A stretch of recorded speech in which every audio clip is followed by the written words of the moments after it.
Welcome to homely guppies. ഇന്ന് നമുക്ക് കുറച്ച് എയറേഷനും ഫിൽട്രേഷനും ഇല്ലാതെ നമുക്ക് വളർത്തിയെടുക്കാൻ പറ്റിയ കുറച്ച് മത്സ്യങ്ങൾ നമുക്ക് പരിചയപ്പെടാം. ഫസ്റ്റ് തന്നെ എല്ലാവർക്കും അറിയപ്പെടുന്ന ഗപ്പീസാണ്, എല്ലാവർക്കും അറിയാവുന്ന ഗപ്പീസാണ്.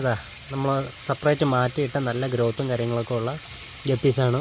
അപ്പോൾ ഇവർക്ക് എയറേഷനും ഫിൽട്രേഷനും ഒന്നും കൊടുക്കാതെ ഇവരെ വളർത്തിയെടുത്തതാണ്. ഇവരെല്ലാവരും ഒരേപോലെ തന്നെ ആക്റ്റീവാണ്. പിന്നെ മാറ്റിങ് കഴിഞ്ഞതാണ്. അതുകൊണ്ട് തന്നെ മെയിലിൻ്റെ ആവശ്യം നമുക്ക് വരുന്നില്ല, ഫീമെയിലിൻ്റെ ആവശ്യമേ നമുക്ക് വരുന്നുള്ളൂ.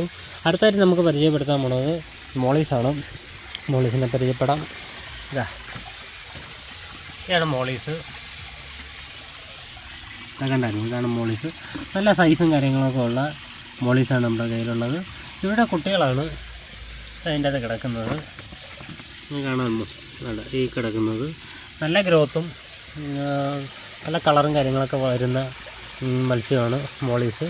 അടുത്തായിട്ട് നമുക്ക് പരിചയപ്പെടുത്താൻ പോകുന്നത്, ഇവർക്കൊന്നും എയറേഷൻ വേണ്ട, ഫിൽട്രേഷനും വേണ്ട. നമ്മൾ വെളിയിൽ ഔട്ട് സൈഡിൽ നമുക്കൊരു ഈണക്കത്തെ ഒരു ബേസിലിട്ട് നമുക്ക് വളർത്തിയെടുക്കാവുന്നതാണ്. അടുത്തായിട്ട് അത് പ്ലാറ്റിയാണ്. പ്ലാറ്റി, ഇത് ബലൂൺ പ്ലാറ്റിയാണ്. നല്ല ക്വാളിറ്റി ഉള്ളതാണ്. നല്ല കുഞ്ഞുങ്ങളെയും കാര്യങ്ങളൊക്കെ കിട്ടുന്നതാണ്. ഒറ്റ പ്രസവത്തിൽ തന്നെ നല്ല ഐക്യമാണ്. ഒറ്റ പ്രസവത്തിൽ തന്നെ ഏകദേശം 35-40 കുഞ്ഞുങ്ങളെ കിട്ടുന്നതാണ്. പിന്നെ നമുക്ക് വളർത്തിയെടുക്കാൻ പറ്റുന്നതെന്ന് വെച്ച് കഴിഞ്ഞാൽ നമ്മുടെ കാർപ്പുണ്ട്, ഗോൾഡ് ഫിഷുണ്ട്. അപ്പോൾ കാർപ്പിന് നമ്മൾ